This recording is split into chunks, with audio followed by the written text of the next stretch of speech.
melawai. Kawasan Balai Buntar dulunya hanya digunakan untuk kegiatan dan acara tertentu di setiap akhir pekan. Namun siapa sangka, kawasan ini kini setiap hari ramai dipadati warga, terutama di waktu siang menjelang sore. Warga ramai datang untuk berolahraga dan beraktivitas lainnya di halaman gedung milik pemerintah Provinsi Bengkulu. Selain itu, di lokasi ini juga tersedia pusat kuliner sebagai tambahan fasilitas bagi masyarakat sekaligus wadah bagi pelaku UMKM. Hal inilah yang membuat kawasan Balai Buntar kini jadi lokasi favorit baru masyarakat menghabiskan waktu usai lelah bekerja seharian. Menarik sih Kak, karena banyak jenis-jenis jajanan yang bisa dicicipin. Ya, semoga lahannya diperbesar dan semoga makin maju sih Kak. Enak gak makanannya tuh? Enak sih Kak.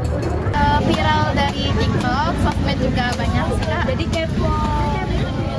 Kalau boleh tahu mau beli jajanan apa di sini?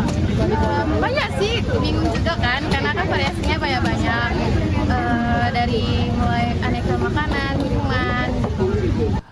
Ramainya warga yang beraktivitas di Balai Buntar menjadi peluang baru bagi pelaku UMKM. Terlebih setelah penataan, kawasan ini kian ramai pengunjung dan berdampak positif pada usaha mereka. Sebenarnya di sana bukanya, karena kita baru pindah sini kurang lebih 2 bulan. Oh, berarti emang dari awal udah di Balai Buntar? Iya.